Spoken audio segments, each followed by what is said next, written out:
Nakakaloka. Kasi itong si Erwin Tulfo pala, nirevoke na pala yung kanyang US citizenship, yung kanyang US passport noong 2021. Nagkaroon siya na-receive niya yung notice by 2022. So apparently, yung kanyang citizenship, yung kanyang passport, kasi ano yan pag dual citizen ka, tapos gusto mo lang mag-revert back doon sa Filipino citizenship mo, all you need to do is to take an oath of allegiance. Yun lang yung kailangan gawin. Oath of allegiance. Ngayon, itong si Erwin Tulfo, tinanggalan siya ng US passport under the pretense na siya ay American citizen. So apparently, hindi pala fraudulent pala yung pag-acquire niya ng American citizenship. Kasi ang gamit pala niya na information bilang American citizen ay si Eric Sylvester Tulfo. Diba, why is this not getting media attention, diba? Nakakaloka. Ang sarap naman niya, Miss Joey. Oo, ang harap. Parang niloko niya yung US. Kaya nakahold yung passport niya, ma'am. Sabi ni Marlon, revoke na nga. Revoke na. Maapektuhan ba candidacy niya, sabi ni Tita Alice? Well, there should be some there should be some consideration on this one. I mean, this specific crime that you did in the US is fraud. So ngayon, sa Pilipinas, hindi ka po pwedeng makahawak ng government office kapag ikaw ay nagkaroon ng kaso at ikaw ay napatawa ng napatunayan na ikaw ay isang guilty sa kahit anumang kaso involving moral turpitude. Ngayon, in this case, baka kasi i-argue nila, hindi, US naman yun ganyan-ganyan, ineme, ganyan-ganyan. The mere fact that you're using a false identity sa US soil, it should have some bearing when it comes to handling a public position. Mga Pilipino, please maging matalino, wag na iboto ang mga ganitong politiko. No vote any Tulfo, sabi ni Tita Benji. Agree! Diba? Di nga nilabas sa mainstream media, kaya di na pag-uusapan. Correct! Kala ko, di nasusuhulan ang mga Tulfo, yun pala nababayaran din. Yung isang aspect ng dual citizenship supposedly ni Erwin Tulfo, na inaamin niya publicly na dual citizen siya. The other side pala is actually a fraud. It was obtained through fraud. So, ibig sabihin, Pilipino ka lang. Wala kang Pilipino ka, yung American citizen is clothed with misrepresentation. Diba? Ano ba na una, yung revocation ng US passport or pag-renounce ng US citizenship ni Tulfo? Sabi ni Katkat. Well, the way I see it, may US passport pa siya. Kasi kapag nag-renounce ka ng citizenship mo, antemano, cancelled yun. At pag kinancel siya, sasabihin doon, ang reason ng pag-cancel sa passport mo is that you revoke your US citizenship. Diba? In this case, no, nagpaparenew siya noong 2021. Pagkatapos, nung in-investigate yung kanyang whereabouts noong 2021, doon na nalaman na misrepresent niya yung kanyang passport. So ngayon, if he is, let's say, he renounces US citizenship somewhere along the way, it is already too late. Diba? So I would say, nauna yung revocation ng passport. Wala ka nang i-renew. Kung nauna yung revocation, wala ka nang i-renew yung passport, diba? Ang halaka, Miss Joey, sobrang dutong. I'm salivating. Mangga. Alam niyo yung manggang bubot? Yung maliliit. Ano to? Parang variety to ng mangga eh. Sabi ni Conde, makakatakbo pa rin yan. Si Erwin kasi malakas kay tambaluslos. Actually, yung nakakatakot no? Yung pagkakunwari, yung blatant na parang dapat hindi na ito pinapatakbo eh. Diba? Nakakahiya sa world stage pag nanalo yan. May senator tayo na fraud, sabi ni Amor M. Totoo. It's gonna be very, very embarrassing.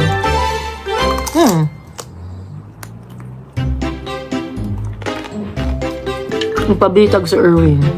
Madami nakapagsabi naman sa'yo, nakaboses mo si Angeline Quinto. Ano ba? So nakakaloka, diba? Tamba nga international ang kaso bribery, hindi nahiya. Baka irarason ni Tulfo niyan, sasabihin na nag-renounce naman din ako ng US citizenship, kaya no big deal. Pero alam mo Kat, tingin ko, yun talaga magiging way out nila dyan. Yun talaga yung sasabihin nila dyan. Nag-renounce naman na ako wala naman akong pakijam. Pero ang point kasi, kung nag-renounce ka earlier than the revocation of your passport. Actually, kahit pa sabihin natin na una yung renunciation, Nauna yung renunciation ng US citizenship mo. The mere fact that you asked for the renewal in 2021 and you were found out to be deceiving the US government, for me, inconsequential yung pag-renounce niya. Kasi yung act mo ng fraud, hindi naman yun hindi naman yun parang mabubura yan dahil ni-renounce mo na yung ni-renounce mo na kasi unang-una, void ab initio yung iyong passport.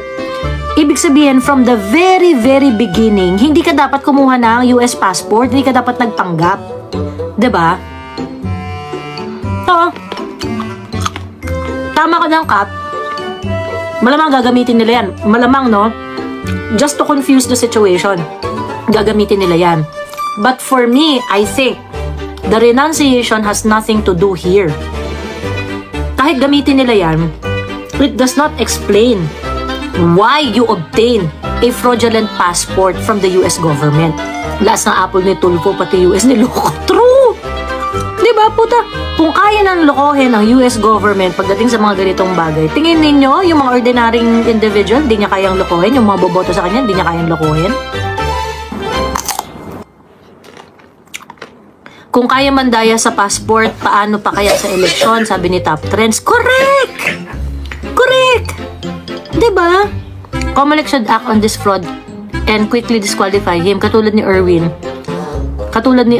ay di na-approve as secretary because of his 4 convicted libel cases. Diba po, Ma'am Joey? Totoo. Kasi sobrang corrupt rin ng Comelec eh. Sobrang corrupt ng Comelec. Alam nyo ba, sa Comelec, nagbibilihan ng party list dyan. They just buy out party list. Naging naging commodity. Yung bago ka makapagpalista as party list, dahil sobrang hirap, ang dami-daming requirements.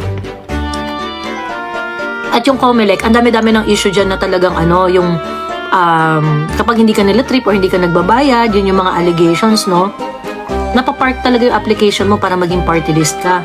So ngayon, yung sa yung Comelec, sobrang rin sobrang corrupt rin Sa totoo lang, tingin ko dapat talaga yung mga constitutional body. Kasi mga yan, independent constitutional organization yung mga yan. So, hindi yan dapat naaapektuhan. Ideally, hindi yan dapat naaapektuhan ng mga preferences ng executive or ng legislative, ganyan. However, that can only happen in in the ideal world. Kasi nga, since president naman talaga nag-a-appoint ng mga tao dyan sa Comelec, o kung sinong tao dyan, rin, parang iba-iba rin yung mga, meron talagang influence, hindi yun mawawala. Kung maka-English ka, kala mo pure Inglesera, but then buta tao si Erwin Tulfo kay Richard Gomez pa lang. True! Nakakulong po ba si General Wilkins? Ang alam ko, hindi pa. Ang alam ko, General Wilkins ay ikukulong after the holidays. Kasi yun yung condition ng contempt niya. Na parang in the spirit of Christmas, ganyan-ganyan. So, ang pinanggigilan nila ng malala, si Colonel Grijaldo talaga.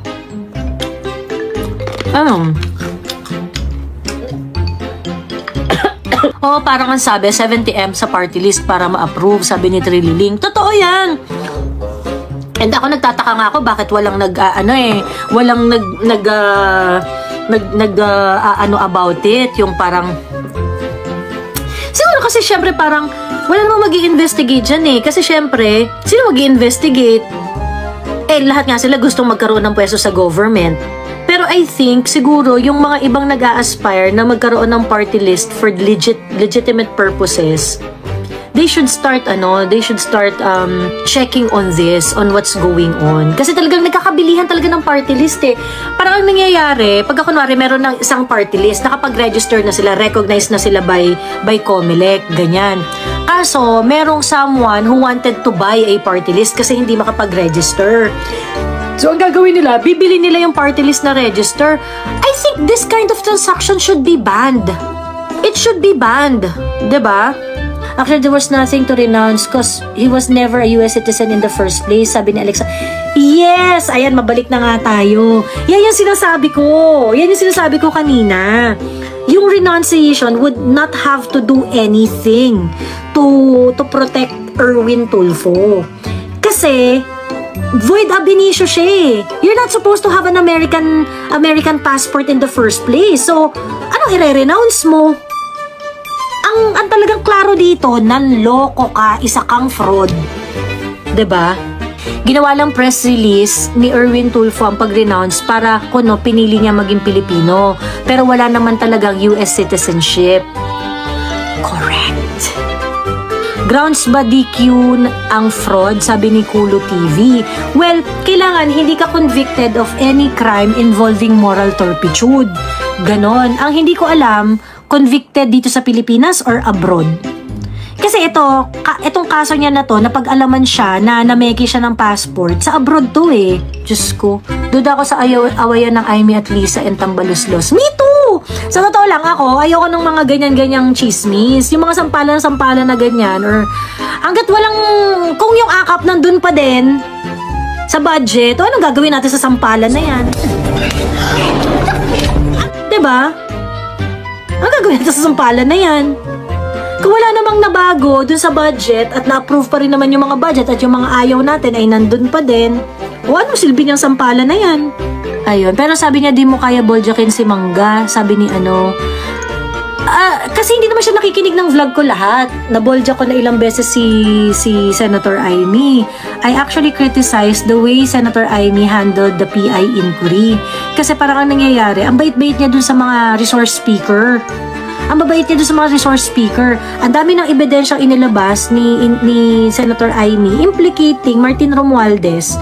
Pero, kasi diba the way they treated the witnesses sa ibang mga hearing, parang talaga pag nagsisinungaling, talagang pinapagalitan ng bonggang-bongga.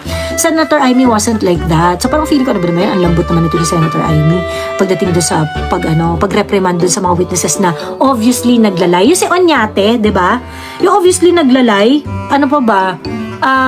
Yung sa Afghan issue din, I criticized her on that because I felt na parang half-ass siya yung sa Afghan issue. May pagka half-ass siya. Yung isa pa na kinriticize ko rin siya ng bonggang-bongga. Naalala niyo yung sa yung misinformation campaign during COVID. Misinformation campaign during COVID. Yung merong, ang pangalan nga nun, yung grupo na yun na General Analytics ba? Basta it is a company created by the Americans in order to run online misinformation campaigns. At nag-run sila ng misinformation campaign dito sa Pilipinas. Kinriticize ko ng bongga doon si Senator Aimee kasi bakit hindi niya in-invite yung Facebook? Dapat in-invite niya yung Facebook doon. So parang feeling ko, kasi dahil committee chair si Senator Aimee ng Foreign Relations, she just need to do it kasi nga, yun yung trabaho niya. Pero parang hindi niya General Dynamics! Yun, General Dynamics, Amir Khalil, thank you very much. Ayun. So nung usapin nun tungkol dyan, nagpahiring dyan si Senator Aimee eh. And I felt na parang, dapat pinatawag yung Facebook. Tapos, sa AKAP, I felt that she really fell short. Sayang yung mga statement niya na pipigilan natin, ineme, ganyan. And I think she really fell short. Kasi yung AKAP naka-insert pa rin, nanalo si Tambi sa kanya. Wala pa yung pulveron issue, hindi pa siya ganun kalakas, ganun. Ang sabi ko, that's not how I approach my politics. Kasi that time, may mga ambag pa kasi si Senator Aimee noon eh. Marami pa siya talagang nagagawa na nakakatulong talaga kay Inday. So parang sa akin, there's no point para mag-hate ako ng bonggang-bongga. I think in that live sinabi ko rin na yung galit ng mga tao kay Senator Aimee, darating kapag wala talagang gagawin si Senator Aimee tungkol sa drug issue ni BBM, magkakaroon talaga yan ng backlash sa kanya. And the people will not turn their back after. O anong nangyari? O tama ako, diba? Kasi ang timeline na sinabi ko noon, pag lumabas yung pulveron video at hindi pa rin nagsasalita si Senator Aimee tungkol sa drug addiction ng kapatid niya, is gonna be the point of no return for many people. Tama ako, mali. O ngayon, ang daming galit na kay Senator Aimee na ngayon, kahit mag-explain ka tungkol sa drug addiction ng kapatid mo, witchicals na. Kahit itaas pa ni PRR din kamay mo, witchicals na. it's really gonna hurt her.